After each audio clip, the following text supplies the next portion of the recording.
Hey, this is Levi from Hammer Fab. We're here with John's 58 Plymouth. A lot of people know this car as Christine, but this one's called Diabolical 58. This 58 Plymouth is sitting on a Art Morrison chassis with air ride all the way around. It's got AccuAir, but they didn't sit that low originally. So John wanted us to make it look as low as possible. So what we did was on the lower valance, we cut the sheet metal and added 2 inches to the middle of it, and that puts it, when it's all the way aired out, that puts it exactly a ½ inch off the ground. A couple years ago, first thing he did was bring us these front fenders. Actually brought us 4 really bad fenders, and we turned it into 2 really good fenders. So they had to be sectioned and cut and spliced together in order to make 2 good fenders. But he brought the car back a little while later, and we did some inner fenders. He wanted something kind of stock looking, or something that could have looked stock, and so we did some steel inner fenders.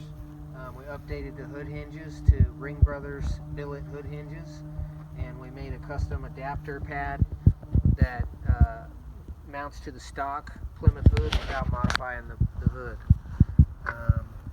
And then while we're on the hood, we did a under hood brace. These hoods are real flimsy originally, and so in conjunction with the billet hinges, this sheet metal brace adds some strength and style to the underside of the hood, and we utilized the stock holes here, and then we added these 2 holes here, and then all the holes in the back are stock locations. Obviously 58 Plymouth didn't come with billet hood hinges, and I don't think anybody makes any for this car, so we looked around and they don't.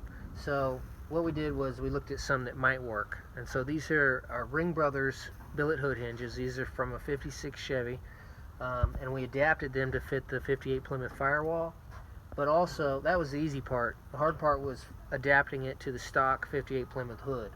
So what we did there was we didn't change the geometry of the hinge, we just changed this adapter pad here. We designed this in SolidWorks and then 3D printed it and made it so that it bolts to the stock hood. And right now there's no gas struts on here. That's why we have a prop rod holding the hood up, because the plastic will not support the weight of the hood, but it does allow us to function the hood. So in the end, these will be machined out of billet aluminum, and then we'll be able to put the gas struts on there and it'll hold up the hood without a prop rod. Another thing we did under the engine bay here was the front core support cover. Got things fitting a little better up in the front. Made a nice little stamped looking detail around the water fill neck. These ribs are all stamped using a Pullmax machine, and then we gave a little detail around the water neck here. Then we did a Faux Fan Shroud. It's got 2 dual electric fans, but that fan shroud with the stamping on it kind of makes it look more old school. And we made these front panels here also. They're just kind of a cosmetic panel that help pretty up the front of that core support. Originally they were pretty ugly. Over here we've got new headlight bezels that we made from scratch here at Hammer Fab. John had some original ones, and for what they were in pretty decent shape, but they weren't as nice as what he wanted on this car, so they kept cracking during the chrome process. So what we did was just made some new ones out of thicker metal and dialed them in and made them fit the hood trim and stuff better.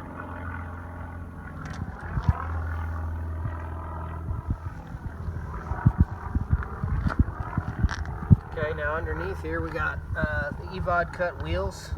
Now these are billet wheels that have the built-in white wall in the wheel. So what that allows you to do is achieve the look of an old school wheel while still having a modern tire that performs really well. And so we helped him design the wheels, mainly doing the measuring and stuff like that, but they're basically look like a stock 58 Plymouth hubcap. So what you can't tell is that there's a seam right here, and this outer dish pops off of there so that you can get to the lug nuts and the valve stem on the back side. And then underneath, if you guys could see all that, there's a lot of work on the inner splash pans to keep it looking factory.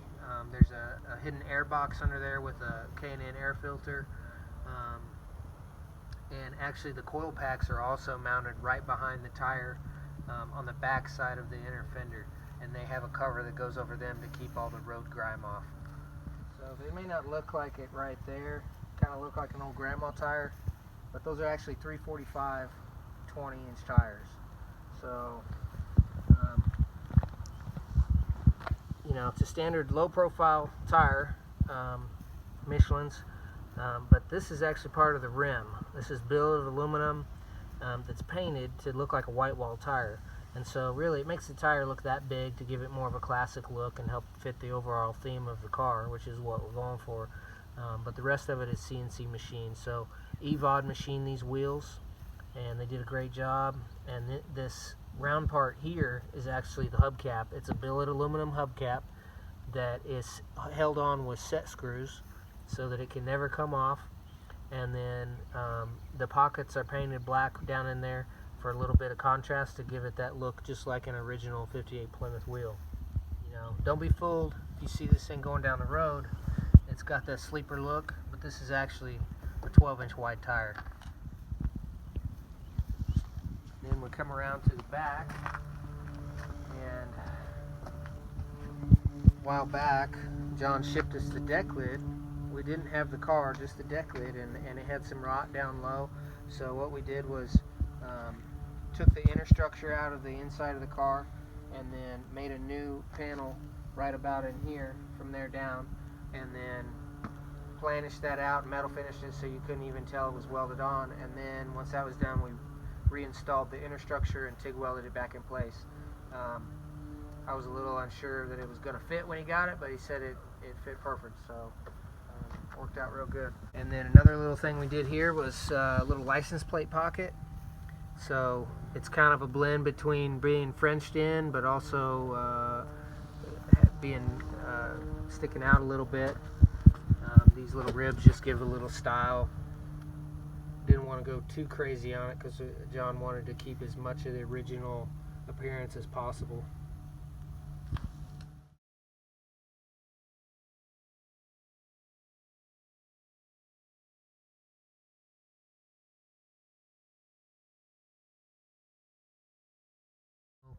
Another little detail we did here was this Hemi has dual spark plug wires coming out of each cylinder, and so we wanted some kind of little detail where these wires could just jump from the motor right to the fender so you don't even see the coil packs.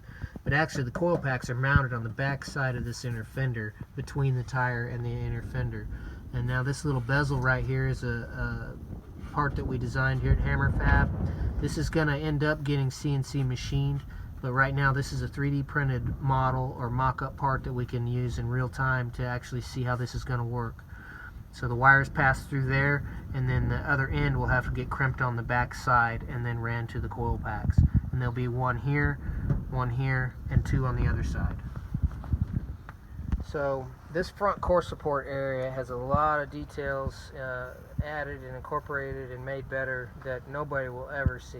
One of the first things is just the core support in general was really ugly. It had a lot of holes and bumps and stuff on it. So we tightened all the stuff up the way the condenser fits to the radiator and the spacing of everything so that it works and cools right.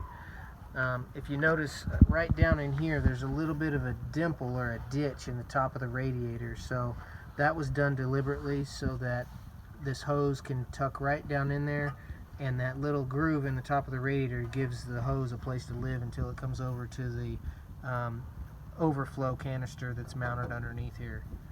Another thing we did was mount the power steering reservoir underneath this side. So yeah, it's a little bit difficult to get to, but it's out of sight and you know, looks nice and clean that way. We also did the little added detail around the edge here, kind of gives it a stamped look instead of just slapping some panels on there. And then we used our Crater Maker dimple dies on the front and on the back side here.